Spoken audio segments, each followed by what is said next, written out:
Hello everyone, good morning. I hope you all are doing well. मेरा नाम दिवस द्विवेदी है और बीएपीएस प्रमुख एकेडमी के यूट्यूब चैनल में आप सभी का स्वागत है। आज हम एक ऐसे टॉपिक को लेके आए हैं जो बहुत ज़्यादा चर्चा में है स्टूडेंट्स के बीच। आप सभी को पता है कि यूपीपीएससी का एग्ज़ाम उतना ही ज़्यादा सेलिब्रेट किया जाता है पेरेंट्स के बीच में जितना यूपीएससी है, क्योंकि यूपीपीएससी का जो एग्ज़ाम है, यूपीएससी का जो सिलेबस है या यूपीपीएससी का जो पैटर्न है, वो कहीं ना कहीं 90% यूपीएससी को फॉलो करता है। हालांकि जो क्वेश्चन के पैटर्न है उसमें डिफरेंस रहता है, लेकिन अगर आप सिलेबस वाइज जाते हो तो वो परफेक्ट रहता है। साथ ही दिल्ली में बहुत सारे एस्पायरेंट्स रहते हैं और यूपी से पूरे सटे एरियाज हैं, तो वहाँ पे वो जो यूपीएससी देते हैं उनमें से 90% एस्पायरेंट यूपी पीसीएस का भी एग्जाम देते हैं। पर ऐसे में समटाइम्स ऐसा होता था कि एग्जाम आगे पीछे होते थे। यूपीएससी और यूपी पीसीएस का जो एग्जाम होता था वो आगे पीछे ही रहते थे, तो कई बार स्टूडेंट को या एस्पायरेंट को स्किप करना पड़ जाता था। उनको चूज करना पड़ता था कि कौन से एग्जाम को उन्हें अपियर करना है इस साल। लेकिन इस साल का सही समय है। यूपीएससी मई में ऑलरेडी हो चुका है। अब यूपीपीएससी का जो एग्जाम है वो अभी 130-140 डेज के आसपास उसमें बचे हुए हैं। लेकिन ये 130 से 40 दिन ये बहुत ज़्यादा क्रूशियल है। क्यों? क्योंकि अगर आप ये सोचो कि यूपीएससी का जब एग्जाम साथ में होता था या टाइम आपस में मिलता जुलता था, तो बहुत सारे एस्पायरेंट डिसाइड कर लेते थे यूपीएससी वाले कि उन्हें यूपीएससी ही देना है, पीसीएस में नहीं जाना है। इवन पीसीएस के लिए भी यही चीज़ होती थी। लेकिन इस बार ऐसा क्या हो रहा है? इस बार ये हो रहा है कि जब ये दिसंबर में एग्जाम होगा तो उसमें मैक्सिमम एस्पायरेंट अपीयर करने वाले हैं। तो जो कट ऑफ है या अगर हम बात करें जो क्वेश्चन का लेवल है वो सब कुछ बढ़ने वाला है। अब ये सब कुछ अगर बढ़ेगा तो ये आपके लिए भी खतरा है, सभी एस्पायरेंट्स के लिए। तो ऐसे में जो दिन है हमारे पास, उनमें हमारा क्या फोकस एरिया होना चाहिए, क्या स्ट्रैटेजी होनी चाहिए, किन चीज़ों पर हमें ज़्यादा प्रैक्टिस करना चाहिए, किन चीज़ों को अवॉइड करना चाहिए, ये सारा जो डिस्कशन है पीवाईक्यू बेस्ड ऑथेंटिक डिस्कशन मैं आपसे करने वाला हूँ। अगर आपको लगता है ये वीडियो आपके काम का है तो वीडियो लाइक करें, लोगों से शेयर करें और चैनल को सब्सक्राइब करना बिल्कुल ना भूलें। तो चलिए आइए शुरू करते हैं। बात हम यहाँ पे कर लेते हैं 150 दिन की स्ट्रेटजी क्या होनी चाहिए। मैं 140 130 लिखने वाला था, पर 150 एक मतलब कि ठीक ठाक डेज है। नेक्स्ट ईयर भी आप देखेंगे तो ये जो डेज है आपके लिए इंपॉर्टेंट रहेंगे। तो 150 दिन की स्ट्रेटजी क्या होनी चाहिए उसे मैंने 3 फेज में बांटा है। मैंने पहला फेज यहाँ पे दिया फेज 1, जिसके बारे में हम बात करेंगे। फिर उसके बाद अगर हम फेज 2 देखेंगे और फेज 3 देखेंगे। अब देखिए, सबसे पहले हम थोड़ा सा ये आइडेंटिफाई कर लेते हैं कि आखिर कौन कौन से सब्जेक्ट मोस्ट इंपॉर्टेंट है, उसको पीवाईक्यू के आधार पर हम यहाँ पे समझ लेते हैं।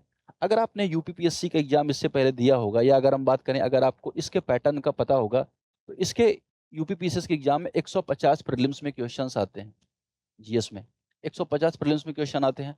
अब उसमें सिलेबस में तो अगर आप देखोगे तो हिस्ट्री, फिर अगर आप देखोगे geography, polity, current affairs, economics, science and general science, अगर आप देखोगे जनरल साइंस, है ना। इसके अलावा इन्वायरमेंट और यूपी स्पेशल मेनली ये थीम रहते हैं यूपीएससी यूपीपीसीएस के एग्जाम में। लेकिन अगर आप देखोगे इनका वेटेज, जनरली जो स्टेट पीसीएस के एग्जाम होते हैं उनमें उनका वेटेज क्या रहता है कि जो स्टेट स्पेसिफिक क्वेश्चंस है उन पे ज़्यादा फोकस किया जाए। मतलब अगर आप किसी एमपीपीएससी का, झारखंड का, छत्तीसगढ़ का, गुजरात का, कहीं का भी अगर आप एग्जाम देते हैं तो आपको 20 से 25 क्वेश्चंस आपको मिल जाते हैं, किसमें? स्टेट स्पेसिफिक मिलते हैं। लेकिन यूपी पीसीएस के एग्जाम है उसमें ये चीज़ नहीं है। इसीलिए बहुत सारे यूपीएससी के एस्पायरेंट जाते हैं और यूपी पीसीएस के एग्जाम को अटेम्प्ट करते हैं। अब ये इसके प्रोस भी हैं, इसके कॉन्स भी हैं। जो स्टेट के एस्पायरेंट है वो इतना प्रयास करते हैं कि स्टेट स्पेसिफिक कंटेंट को पढ़ा जाए, लेकिन कभी कभी ऐसा होता है कि उन्होंने पढ़ा 4 से 5 ही क्वेश्चन आए। इस वजह से ये थोड़ा सा, मतलब कि अगर आप देखो इसको अटेम्प्ट भी करते हो या इसको अच्छे से करने का प्रयास भी करते हो, लेकिन ज़्यादा वेटेज इस जोन का नहीं रहता है। तो सबसे ज़्यादा फोकस एरिया अगर आप देखो यूपी पीएसएस का रहता है हिस्ट्री में। तो अगर आप 150 क्वेश्चन को आप डिकोड करो तो लगभग 30 क्वेश्चंस आपको मिल जाएंगे, किसमें? हिस्ट्री के क्वेश्चंस मिल जाएंगे। अब ये 30 क्वेश्चन जो रहेंगे वो एंशियंट हिस्ट्री, है ना, मिडाइवल हिस्ट्री और मॉडर्न हिस्ट्री को रहेंगे, जिसमें मॉडर्न हिस्ट्री क्वेश्चन सबसे ज़्यादा रहते हैं। मतलब अगर आप देखो कि अगर 30 क्वेश्चन है तो लगभग 15 क्वेश्चन मॉडर्न हिस्ट्री के आपको मिल जाएंगे। फिर एंशियंट और मिडाइवल के उसमें क्वेश्चन बढ़ जाते हैं। अब ये किसी साल 30 है, 35 है, 32 है, 28, 25 ये रेशियो हो सकता है, लेकिन क्वेश्चंस आपको यहाँ पे मिलते हैं। अब जो हिस्ट्री के क्वेश्चंस रहते हैं, हिस्ट्री के जो प्रश्न रहते हैं, उनका अगर आप लेवल देखो तो मॉडरेट टू टफ रहता है। ऐसा मैं क्यों कह रहा हूँ? क्योंकि जो लिटरेचर है उससे क्वेश्चंस पूछे जाते हैं। जैसे अगर आप देखो ये जो मुगल कालीन जो लिटरेचर है, मुगल कालीन आर्ट है, मुगलकालीन जो पेंटिंग्स हैं, इसके अलावा अगर आप देखो सल्तनत कालीन में जो सल्तनत पीरियड के टाइम पे एडमिनिस्ट्रेशन है वहाँ से क्वेश्चन पूछे जाते हैं। एंशिएंट हिस्ट्री में भी अगर आप देखोगे तो कोर एरिया से क्वेश्चन पूछे जाते हैं। मतलब क्या, जो बहुत लाइट क्वेश्चन है वो पूछे नहीं जाते। अगर आपको एग्जाम्पल देखना हो तो घटना चक्र की जो बुक आती है उसमें आप जाकर देख सकते हो कि जो लेवल रहता है क्वेश्चंस का वो बहुत अच्छा रहता है, मतलब मॉडरेट टू हाई रहता है। तो यहाँ पे अगर आप थोड़ा सा प्रैक्टिस करते हो ना तो वो आपके लिए काम का नहीं है, आपको बहुत अच्छे से इस सेक्टर को करना होगा। तो इसमें 4 मेन सेक्टर्स को आपको बहुत अच्छे से करना है। अगर आपने 4 क्षेत्र में पकड़ बना ली या 4 सब्जेक्ट में पकड़ बना ली तो आपका प्रीलिम्स नहीं रुकने वाला। उनमें से पहला सेक्टर है हिस्ट्री। हिस्ट्री क्वेश्चन डिफिकल्ट रहेंगे। अगर आपने यूपीएससी की तैयारी की है तो ज्योग्राफी के क्वेश्चन आपसे आसानी से बन जाएंगे। ज्योग्राफी के जो क्वेश्चंस रहते हैं वो आसान है आपके लिए, क्योंकि इसमें बेसिक क्वेश्चन पूछे जाते हैं। मतलब अगर आप देखो नॉर्मल टू मॉडरेट के बीच क्वेश्चन रहते हैं, बहुत डिफिकल्ट क्वेश्चन ज्योग्राफी में नहीं पूछे जाते। जैसे मानसून कब आता है, कहाँ आता है, कहाँ वर्षा सबसे पहले होती है, कौन से रीजन में सबसे पहले वर्षा होती है, वर्षा के क्या कारण है, मानसून कैसे फॉर्मेट होता है, फेरल लॉ क्या है। तो ये जो क्वेश्चंस है, जो अगर आप यूपीएससी पढ़ते हो और अगर आपने 11th की जो एनसीईआरटी अगर आपने पढ़ रखी है, मतलब अगर मैं सोर्स दे दूं यहाँ के साथ मैं यहाँ पे सोर्स लिखता चलूं, तो हिस्ट्री के लिए आपको सोर्स क्या पकड़ के चलना है। हिस्ट्री के लिए आपको सोर्स पकड़ के चलना है, सबसे इंपॉर्टेंट मैं आपको बता रहा हूँ। अगर आपने कुछ नहीं पढ़ रखा है, अभी भी कुछ नहीं पढ़ रखा है, पहली बार प्रिपेयर कर रहे हो, तो आपके पास खुद का नोट्स है तो बेटर है। अगर आप खुद का नोट्स नहीं तो किसी बड़ी बुक के चक्कर में आप मत जाना। बड़ी बुक के चक्कर मत जाना, बल्कि आप अगर लूसेंट यहाँ पे ले लेते हैं, लूसेंट के क्वेश्चन ले लीजिए, लूसेंट बुक ले लीजिए, साथ ही घटना चक्र। तो मेन फोकस आपका घटना चक्र में होना चाहिए। अब ये घटना चक्र है पीवाईक्यू बेस्ड बुक। अगर आपको नहीं पता हो तो मैं बता देता हूँ। घटना चक्र में अगर आप देखोगे 30 साल के जितने भी स्टेट पीसीएस हैं, यूपीएससी है, उनके क्वेश्चंस आपको यहाँ पे मिल जाते हैं, प्रैक्टिस क्वेश्चन विद एक्सप्लेनेशन। तो यहाँ पे आपको लगभग 30,000 क्वेश्चन मिल जाएंगे घटना चक्र में, अगर आप हिस्ट्री के घटना चक्र को उठाते हैं। अगर आपने घटना चक्र कर ली, थोड़ी बहुत आपका हिस्ट्री पहले से प्रिपेयर है, आपको थोड़ा बहुत कॉन्सेप्ट पता है, नहीं पता तो लूसेंट से आप कर ली, लूसेंट से आपने कर ली। लेकिन अगर आपने घटना चक्र कर ली तो आपका जो कंटेंट है वो, मतलब अगर आप देखो 80 to 85% प्रिपेयर हो जाएगा। क्वेश्चंस आपके 100% टकराने के चांसेस यहाँ पे रहेंगे। शायद ही 2-3 क्वेश्चन है जो बाहर हो जाए, लेकिन अगर आपने ये दोनों कंटेंट कर लिया तो आपका हिस्ट्री का जो जोनर है वो क्लियर हो जाएगा। अब यहाँ पे करना क्या है, ये जो पूरा एरिया है इसमें आपको कॉन्सेप्ट समझने हैं और इसमें प्रैक्टिस करनी है। हालांकि प्रैक्टिस के लिए मैं कुछ और भी आपको बताऊंगा, लेकिन यहाँ पे ये चीज आपको यहाँ पे याद रखनी है। अब लूसेंट की जो बुक है उसमें भी जो रेड बॉक्सेस रहते हैं, कौन से बॉक्सेस रहते हैं, रेड बॉक्सेस रहते हैं, उनको भूलना नहीं है। रेड बॉक्स जो है वो आपके लिए एक क्रिस्प नोट्स है। लास्ट लास्ट में भी अगर आप जाते हो, अगर आप कुछ रिवाइज नहीं कर पा रहे हो हिस्ट्री में, तो जो रेड बॉक्स में जो कंटेंट दिया हुआ है, चाहे बुक्स के संबंध में हो या मौर्यन एम्पायर में जो अलग अलग रीजन्स थे उसके बारे में हो, या अगर आप देखें विटामिन के बारे में हो, वो हर एक सब्जेक्ट के बारे में यहाँ पे कवर है। हिस्ट्री के जोन में अगर हम बात करें तो हिस्ट्री के रेड बॉक्सेस आपको यहाँ पे नहीं नहीं छोड़ने हैं। अब लूसेंट की जो बुक है ये पूरे हालांकि प्रीलिम्स के एग्जाम के लिए इंपॉर्टेंट है, क्यों है मैं आपको बताऊंगा। सबसे पहले यहाँ पे बात कर लेते हैं कि हिस्ट्री की जो चीजें हैं वो आपको इतना यहाँ पे प्रिपेयर करना है हिस्ट्री के संबंध में। फिर बात आती है ज्योग्राफी की। ज्योग्राफी अगर आपने पढ़ रखी है, आपके पास नोट्स होगा, आप प्रिपेयर कर रहे हो, तो थोड़ी बहुत नोट्स आपने बना रखे होंगे, नहीं भी बना रखे हैं तो लूसेंट से ज्योग्राफी आपको कर लेनी है ना। देखो, कहने को कुछ भी आप, पढ़ने को कुछ भी आप पढ़ सकते हो, है ना। बहुत सारा मटेरियल, माजिद हुसैन पढ़ो, एनसीईआरटी पढ़ो, लेकिन मैं उनकी बात कर रहा हूँ जिन्होंने नहीं पढ़ा। जिन्होंने पढ़ रखा है तो ऑलरेडी उनके पास नोट्स है, वो अपने हैंड आउट्स पढ़ें। लेकिन लूसेंट्स में जो फैक्ट्स दिए हैं ज्योग्राफी के, चाहे कोई पवन के बारे में हो, नदी के बारे में, नदी के किनारे बसे शहर के बारे में हो, क्योंकि अभी यूपीएससी ने क्वेश्चन पूछा था रिवर्स के बारे में, उनका हिस्टोरिकल नेम क्या था, उनके किनारे कौन से शहर थे। तो यहाँ पे चांसेस ये भी है कि यूपी पीसीएस में ऐसे क्वेश्चंस बन सकते हैं। तो आपको लूसेंट के जो फैक्ट्स हैं ज्योग्राफी की वो भी नहीं छोड़ने हैं। 30-35 पेजेस हैं, उसको आप फटाक से पढ़ लो। फिर अगर आपके पास टाइम बचता है तो आप प्रैक्टिस कर लो, घटना चक्र प्रैक्टिस कर लो, है ना। घटना चक्र हालांकि इसकी बड़ी है, लेकिन अगर आप देखोगे कि अगर आप एक बार कर लेते हो तो सारे हिल्स, सारे माउंटेन, सारी रेंजेस, सब कुछ आपका कवर हो जाएगा A to Z। और क्वेश्चंस आसानी से फंस सकते हैं। तो आपको हिस्ट्री और ज्योग्राफी में सेम सोर्स रखना है। हिस्ट्री में थोड़ा सा ज़्यादा प्रयास करना है, ज्योग्राफी आपको आती होगी तो ज्योग्राफी में आपको खाली प्रैक्टिस करोगे जल्दी जल्दी हो जाएगा। हिस्ट्री अगर नहीं भी आती है तो आप इन दोनों सोर्सेज के थ्रू हिस्ट्री को कवर कर सकते हो। फिर बात किसकी आती है, ज्योग्राफी। फिर बात आती है यहाँ पे पॉलिटी की। अब पॉलिटी, पॉलिटी के भी जो क्वेश्चंस रहते हैं वो बेसिक टू मॉडरेट रहते हैं। मैंने बेसिक टू मॉडरेट कहूंगा मैं, यूपीएससी पैटर्न में अगर आप देखो, यूपीएससी के कंपैरिजन में देखो तो बेसिक टू मॉडरेट है। बेसिक टू मॉडरेट क्यों है, इस बार आप यूपीएससी का पेपर देखिए, उनको मैं टफ क्वेश्चन बोलूंगा पॉलिटी में, लेकिन बेसिक टू मॉडरेट क्यों, क्योंकि यहाँ पे आपको जो कोर कॉन्सेप्ट है उसके क्वेश्चंस मिलेंगे। लाइक पार्लियामेंट में राज्यसभा का मेंबर का टेन्योर कितना होता है, रिस्पॉन्सिबिलिटीज़ क्या होती हैं, जो दल बदल का अधिनियम कब आया था, जैसे 52nd जो कॉन्स्टिट्यूशन अमेंडमेंट है उसका क्या संबंध है, 9 शेड्यूल क्या कहता है, 10 शेड्यूल क्या कहता है, 4 शेड्यूल में किसके बारे में है ना, किसमें पेमेंट्स का जिक्र किया गया है, पेयर्स में लगाने के लिए आता है, 73 का एक्ट सुप्रीम कोर्ट कब स्टैब्लिश किया गया था। तो ये जो फैक्चुअल क्वेश्चन है पॉलिटी में आपको मैक्सिमम मिलते हैं, कॉन्सेप्ट्स मिलते हैं, लेकिन कॉन्सेप्ट में लोकसभा का क्या काम है, राज्यसभा का क्या काम है, गवर्नर का क्या रोल है, प्रेसिडेंट का क्या रोल है, डिप्टी प्रेसिडेंट का क्या रोल है, तो ये फिर सीबीआई का अपॉइंटमेंट कौन करता है, जो ऑर्गेनाइजेशंस हैं उनमें अपॉइंटमेंट कौन करता है, उनका टेन्योर कितना रहता है ना, क्या काम करते हैं, क्या उनके एरियाज हैं। तो अगर आपने लक्ष्मीकांत पढ़ रखी है, आई होप सभी ने पॉलिटी में लक्ष्मीकांत पढ़ रखी होगी, तो मैं पॉलिटिकल यहाँ पे जाऊँ, अगर मैं नेक्स्ट ले लेता हूँ यहाँ पे, ठीक है। तो अगर मैं पॉलिटिकल यहाँ पे जाऊँ,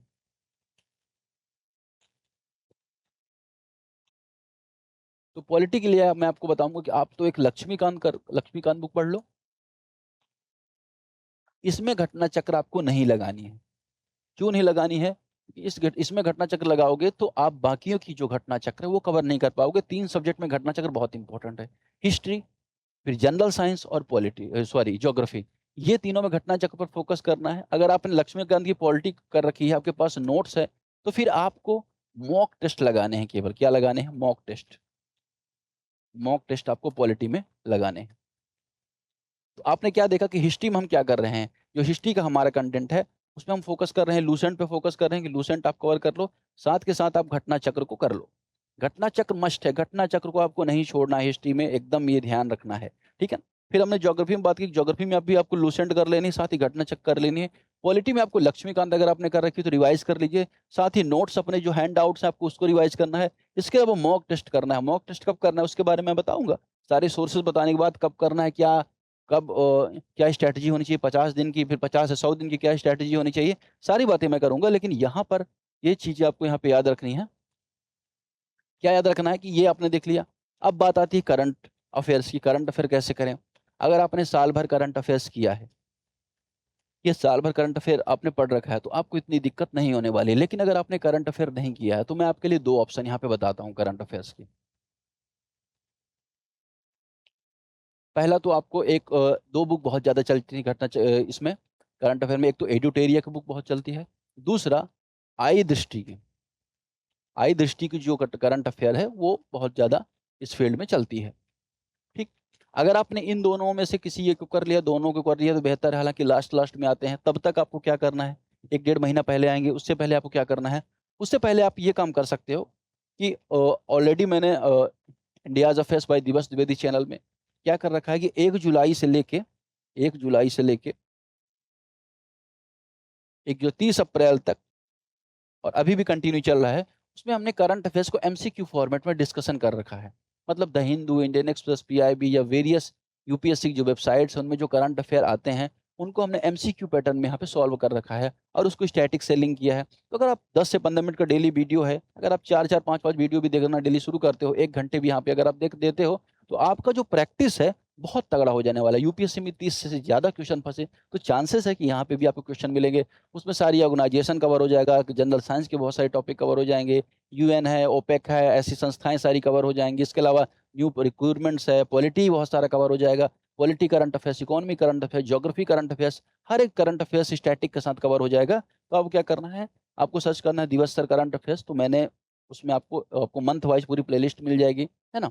नहीं मिलती है तो आप कमेंट करें, मैं आपको शेयर कर दूंगा कमेंट में ही, ठीक है। तो ये चीज़ आपको यहाँ पे देखनी है। तो ये तीनों सोर्स अगर आपने कर लिया, ये दोनों आपने रिवीजन के लिए कर लिया, इसे भी कर लिया, तो आपका well and good current affairs हो जाएगा। करंट अफेयर पे पकड़ रखनी है, क्योंकि 30 से ज़्यादा क्वेश्चंस आपको करंट अफेयर में देखने को मिलेंगे। 30 तो क्वेश्चन आपको मिल जाएंगे करंट अफेयर में, तो 25 से 30 क्वेश्चन आपको करंट अफेयर में मिलेंगे। 25 से 30 क्वेश्चन, 30 क्वेश्चन के अलावा हिस्ट्री में आ जाएंगे आपको, 15 जितने क्वेश्चन आपको ज्योग्राफी में मिलेंगे और 15 जितने क्वेश्चन आपको पॉलिटी में मिलेंगे। तो 30 और 30 ये हो गया, 60 हो गया। 60 और लगभग ये 25 अगर आप मानो तो 85 क्वेश्चन हो गए। अब 85 क्वेश्चन हो गए तो कितने बचे? 15 क्वेश्चन इधर बचे, 50 उधर, तो 65 क्वेश्चन बचते हैं। 65 क्वेश्चन में 5 से 10 क्वेश्चन आपको यूपी के जो स्पेशल है उसमें आने वाले हैं। अगर आपके पास टाइम बचता है तो करो, आपका स्टेट है तो आप कर लो, क्योंकि मेंस में तो 100% इसमें से क्वेश्चन बनेंगे। अगर आपके पास टाइम है तो करो, नहीं आधे घंटे अगर आप डेली दे सकते हैं तो वो भी बहुत है, बेहतर है। क्योंकि मैं इसलिए कह रहा हूँ क्योंकि कभी कभी बहुत बेसिक क्वेश्चन आ जाते हैं कि यूपी का जो फेमस ट्री, अगर हम बात करें स्टेट ट्री या स्टेट लैंग्वेज क्या है, ये सारी चीज़ें भी आ जाती हैं। तो अगर आप यूपी स्पेशल पढ़ लेते तो 5 से 10 क्वेश्चन आपको यहाँ पर आ गए। ठीक है, अब बचते हैं 50 क्वेश्चन। 50 क्वेश्चन में इन्वायरमेंट, जीएस है ना, इकोनॉमिक्स, इसमें से 10 10 15 15 क्वेश्चन आपको मिलते हैं। जैसे अगर आप देखोगे इकोनॉमी के जो क्वेश्चन है, या अगर हम बात करें जनरल साइंस इन्वायरमेंट में, इनमें क्या करना है आपको। ठीक है, अब जो जनरल साइंस है ये बहुत इंपॉर्टेंट सेगमेंट है। ठीक है, जनरल साइंस में आपको क्या करना है, जनरल साइंस में आपको पहले से बेसिक, अगर आपका स्ट्रॉन्ग है, बेसिक आपने कर रखा है या आपने नहीं कर रखा है, तो सब आपको लूसेंट से जनरल साइंस को कवर करना है। साथ के साथ जनरल साइंस की घटना चक्र आपको सॉल्व करनी है। खास तौर पे घटना चक्र में अगर आप जाओगे तो जो घटना चक्र बायोलॉजी की है वो आपको कवर करनी है। बायोलॉजी वाला जो सेगमेंट है वो 100% करना है, क्योंकि विटामिन कौन कौन से हैं, किसने खोज की थी, क्या किया था, ये सारे टॉपिक बहुत आते हैं, ये सारे टॉपिक फेवरेट हैं। तो इसको छोड़ना मत गलती से भी, क्योंकि इसको अगर आपने छोड़ दिया तो बहुत ज़्यादा लूज करने के चांसेस आपके बढ़ जाएंगे। लगभग 20 क्वेश्चन आप यहाँ से प्रोबेबिलिटी के आ सकते हैं। क्योंकि जनरल साइंस में क्या रहा है कि एक साल क्वेश्चन आते हैं, फिर एक साल नहीं आते, एक साल आते, एक साल नहीं आते हैं, तो चांसेस है क्वेश्चन बन सकते हैं। इवन 10 से 15 क्वेश्चन तो बन सकते हैं। तो आप जनरल साइंस को बिल्कुल इग्नोर मत करिएगा। इवन बहुत सारे लोग बोलेंगे कि आप इग्नोर कर दीजिए, नहीं आएगा यहाँ से क्वेश्चन, लेकिन अगर आ गया तो निश्चित तौर पर आपको बाहर कर देगा। क्योंकि इतने तो स्टूडेंट्स होते हैं जिनका बेसिक जनरल साइंस अच्छा होता है, तो आप इसमें मत चूकिएगा। भी टाइम है आपके पास तो लूसेंट से जनरल साइंस आप कर सकते हैं, घटना चक्र से प्रैक्टिस भी कर सकते हैं और आपका रिवाइज भी हो जाएगा। रही बात है इकोनॉमिक्स की और इन्वायरमेंट की, अगर आप यूपीएससी एस्पायरेंट है तो अपने दृष्टि या कोई भी ऐसी बुक पढ़ रखी होगी, है ना। लेकिन किसके लिए, इन्वायरमेंट के लिए। अगर आपने नहीं पढ़ रखी है तो कोई भी अगर आप बुक ले लेते हैं, महेश वर्णवाल की बुक ले लेते हैं, या नहीं भी है तो आप किसी भी सेगमेंट से किसी टॉपर्स की नोट्स ले लेते हैं। या तो अगर आप देखो बेसिक बेसिक जो कॉन्सेप्ट हैं, उसके लिए आप ये भी कर सकते हैं कि एक इसकी भी घटना चक्र आती है 50 से 60 पेज की इन्वायरमेंट की, वहाँ से आप पुरानी चीज़ें, पुराने पैटर्न को पढ़ सकते हैं। आप यूपीएससी की तैयारी करते होंगे, आपके पास नोट्स होगा, उसमें से पढ़ सकते हैं। घटना जो इन्वायरमेंट है उसमें वही टॉपिक इंपॉर्टेंट होते हैं। थोड़ा बहुत पेड़ पौधे के बारे में, कौन सोपोसी है, परपोसी कौन सा है, फिर अलग अलग कन्वेंशन से क्वेश्चन बन सकते हैं। मिनीमाता कन्वेंशन किससे संबंधित है, या अगर हम बात करें कि जो क्योटो प्रोटोकॉल है किससे संबंधित है, तो बेसिक क्वेश्चन बनेंगे, बहुत एडवांस नहीं बनेंगे। लेकिन आपको पता होना चाहिए, अगर आपको पता है तो गलत होने के चांस बहुत कम हो जाएंगे, है ना। तो ये चीज़ आपको यहाँ पे ध्यान रखनी है। एनवायरनमेंट को लेकर बेसिक आपका क्लियर होने चाहिए। यहाँ पे 10 क्वेश्चंस बन सकते हैं आसानी से। फिर इकोनॉमिक्स में भी अगर आप कुछ नहीं किया आपने तो लूसेंट आप कर लो। साथ के साथ आप करंट अफेयर जो आप देखने वाले एमसीक्यू जो आप करोगे, देखिए एमसीक्यू अगर आप करते हैं तो मैं इन्वायरमेंट के सारे टॉपिक वहाँ पे कवर करवा चुका हूँ ऑलरेडी। इन्वायरमेंट अलग अलग टॉपिक आते थे, क्लाइमेट चेंज के तो मैं पूरा स्टैटिक बता देता था, तो वहाँ पे इन्वायरमेंट के टॉपिक मिल जाएंगे। लूसेंट से आपको क्या मिल जाएगा, लूसेंट से आपको बेसिक कॉन्सेप्ट मिल जाएगा। पंचवर्षीय योजना कौन सी, कब थी, कहाँ थी, उसके पेयर्स बनाने के लिए क्वेश्चन आता है, तो यहाँ पे आपको ये भी मिल जाएगा। तो इनमें दोनों में 10-10 क्वेश्चन आने के चांसेस हैं। तो इस तरह से जो पूरा पेपर है यूपीपीसीएस का 150 क्वेश्चन के बनते हैं। अब बात आती है कि आखिर आपकी जो स्ट्रेटजी क्या होनी चाहिए फेज वाइज, आपको कैसे इसे करना है। तो 3 फेज में हम यहाँ पे तैयारी को लेकर चलेंगे। पहला फेज है कि 1 से 50 दिन आपको क्या करना है। मैं मान के चलता हूँ कि आप 8 घंटे पढ़ाई करते हैं, ठीक है ना, 8 घंटे आप पढ़ाई करते हैं। 8 घंटे आप पढ़ाई करते हैं, 2 घंटे आपका फोकस होना चाहिए स्टैटिक को पढ़ने में। स्टैटिक को पढ़ने में आप कोई भी सब्जेक्ट ले सकते हैं, कोई बुक, जैसे मैंने लक्ष्मीकांत की बात की, उसे आप पढ़ लीजिए। आपके नोट्स हैं, हैंड आउट्स हैं, उसको रिवीजन कर लिए। 2 सब्जेक्ट पढ़िए, उसमें 1 सब्जेक्ट पढ़िए, 3 सब्जेक्ट पढ़िए। तो 2 घंटे आप क्या करिए, स्टैटिक को पढ़िए। कुछ नहीं, लूस नहीं, आपके पास कोई मटेरियल भी नहीं है तो लूसेंट पढ़िए, लेकिन 2 घंटे आप पढ़िए लूसेंट को। तो अगर आप 2 घंटे पढ़ते हो तो वो भी आपका अच्छे से तैयार हो जाएगा, इतने दिन आपके पास हैं। तो 2 घंटे आपको पढ़ना है। फिर 2 घंटे आपको पीवाईक्यूज की प्रैक्टिस करनी है। लगभग 100 क्वेश्चन आपको, 70-80 से 100 क्वेश्चन की आपको प्रैक्टिस करनी है। 100 क्वेश्चन पीवाईक्यू आपको करने हैं। किससे, घटना चक्र से। किससे, घटना चक्र से, घटना चक्र से, घटना चक्र से। ठीक है, तो ये 2 और 2 4 घंटे हो गए। अब उसके बाद 4 घंटे आपके पास और बचते हैं। तो 4 घंटे जो बचते तो 1 आवर आपको करंट अफेयर प्रिपरेशन में देना है अपना। करंट अफेयर में, करंट अफेयर में देना है। ठीक, 1 और आवर आपको किस में देना है, सीसेट में देना है। क्योंकि सीसेट में भी डिफिकल्ट क्वेश्चन आने लगे हैं, तो सीसेट में आपको क्या करना है, जो पुराने क्वेश्चन उसको प्रैक्टिस करना है, उसी पैटर्न में कुछ टेस्ट सॉल्व करने हैं। ठीक है, अब यहाँ पे 1 आवर ये हो गया, अब बचते हैं 2 घंटे। ये 2 आवर आपका कोई सब्जेक्ट अगर बैकलॉग चल रहा है या किसी सब्जेक्ट को आपने बहुत टाइम से रिवाइज नहीं किया, उसमें दे सकते हो। नहीं तो यहाँ पे आपको मॉक टेस्ट लगाने हैं। मॉक टेस्ट आपको कितने करने हैं? 50 क्वेश्चंस आपको करने हैं। 1 घंटे में क्वेश्चंस करना है और 1 घंटे आपको एनालिसिस करना है कि कौन सा एरिया आपका वीक है। अगर आपने वीक एरिया को आइडेंटिफाई कर लिया और डे 1 से आपने इसको कवर करना शुरू कर दिया, तो आपकी जो प्रिपरेशन है 100% डन होने वाली है। तो अगर आप 50 दिन ये करते हैं तो लगभग 5000 तो आप पीवाईक्यूज लगा चुके होंगे, और 50 अगर आप करते हो तो 2500 आपके आप लगभग मॉक टेस्ट के क्वेश्चंस लगा चुके होंगे। तो ये आपकी 50 दिन की स्ट्रेटजी होनी चाहिए। तो फिर जो आता है नेक्स्ट 50 डेज आपको क्या करना है अगले, अगर आप देखोगे 51 से 100 दिन के बीच में आपको क्या करना है? 51 से 100 दिन के बीच में स्टैटिक है उसको कंटिन्यू रखना है, कंटिन्यू रखना है। यहाँ पे जो मॉक टेस्ट है उसमें 100 क्वेश्चंस आपको अटेम्प्ट करने हैं एक बार में। आपको कितना समय? 1.5 घंटे का समय लेना है, और 1.5 घंटे के समय में आपको अल्टरनेट डेज पर आपको 100 क्वेश्चंस अटेम्प्ट करने हैं। मतलब जैसे अगर आप देखो 51 डेज में किया, 53rd डे, फिर 55 डे, तो उसमें आपको क्या करना है? 100 क्वेश्चन का पेपर आपको अटेम्प्ट करना है। ठीक है, 100 क्वेश्चन में क्यों बोल रहा हूँ मैं आपको बताऊंगा।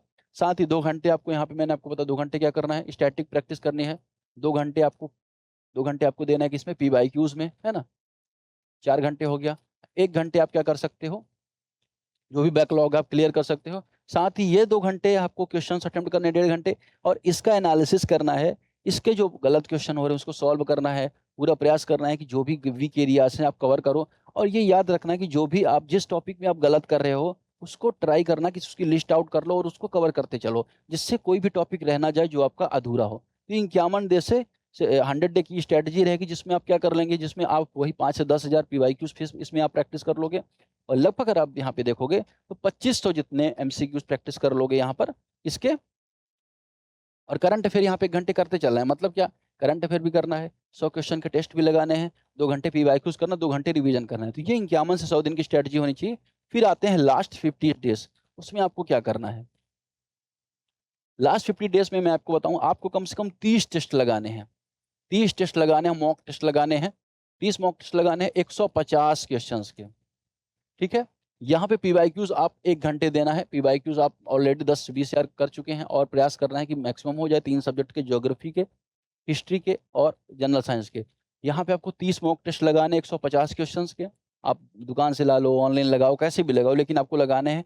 उसका एनालिसिस करना है। तो अगर 30 टेस्ट लगाते हो तो डेली उस पर 2 आवर आपको एनालिसिस में देना है। ठीक है, करंट अफेयर्स में आपको यहाँ से 1.5 आवर्स आपको 1.5 घंटे देना है। वीडियो आप देख रहे हैं, साथ के साथ इसी टाइम पे ये टाइम ऐसा रहेगा जब एडिटोरिया या किसी जो आई दृष्टि की नोट्स आपको आ जाएगी, 1.5 से 2 घंटे आपको उसमें देने हैं। बहुत दिन नहीं जाएगा, 5 से 6 दिन में आप 10 से 12 घंटे में आप उसे एक बार एक एक पूरा रिवीजन आप कर लोगे। उसे कैसे करना है? जब वो बुक आ जाएगी मैं करवाऊंगा उसे भी, और उसमें कौन कौन सी इंपॉर्टेंट टॉपिक है उसके लिए मैं हैंडआउट्स भी आपको दूंगा। लेकिन यहाँ पे आपको ध्यान रखना है कि 2 घंटे फेज 3 में, 2 से 3 घंटे करंट अफेयर में आपको देना है। अल्टरनेट डेज पर आपको प्रैक्टिस करनी है टेस्ट की। साथ ही पीवाईक्यूज भी आपको 100 करते हुए चलना है।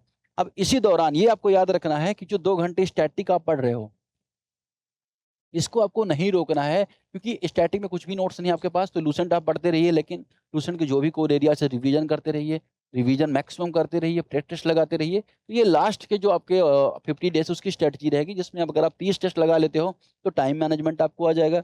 ट्राई करना कि उसी एटमॉस्फेयर पर लगाओ, ट्राई करना उसी टाइम पर लगाओ जिस टाइम पर एग्जाम होता है। और 30 टेस्ट के साथ साथ ही आपको यहाँ पे 10, ये 30 में जनरल टेस्ट की बात की, और 10 टेस्ट आपको यहाँ पे किसके लगाने हैं? सी सेट के लगाने हैं। सी सेट में बिल्कुल आपको रिस्क नहीं लेना है हर बार की तरह। इस बार आपको गलती नहीं करनी, 10 टेस्ट आपको सी सेट के लगाने हैं। तो अगर आप ये 3 फेज की स्ट्रेटजी आप अपनाते हो, 150 दिन के टारगेट आप ये मटेरियल करते हो, लूसेंट्स, घटना चक्र, आई दृष्टि, एडुटेरिया, साथ ही साथ अगर आप एमसीक्यू डिस्कशन जो मैंने कर रखा है उससे आप कर लेते हैं, तो आपका बहुत अच्छा कंटेंट हो जाने वाला है। आप, मैं ये नहीं कहता कि 150 क्वेश्चन को आप टारगेट कर लोगे, लेकिन हाँ इतना मैं कह सकता हूँ अगर आपने 140 क्वेश्चन का टारगेट किया है, तो 40 क्वेश्चन में अगर आप 120 के आसपास अटेम्प्ट कर ले जाते हो सही सही से, वो आपके लिए वेल एंड गुड है, आपके लिए सफिशियंट है। तो ये यूपीपीसीएस के लिए स्ट्रैटेजी थी। हो सकता है किसी और की अलग अपनी स्ट्रैटेजी हो सकता है कि आपकी स्ट्रैटेजी से मैच खाए ना खाए। लेकिन अगर आपकी कोई स्ट्रैटेजी नहीं है, या आप जीरो से प्रिपरेशन करना चाहते हो, या आपने थोड़े बहुत पढ़ाई कर रहे कि कन्फ्यूज हैं, तो ये बहुत ही सेफ स्ट्रैटेजी है। किसी भी टॉपर के वीडियो देखोगे तो आप ये कंटेंट जरूर बोलेंगे।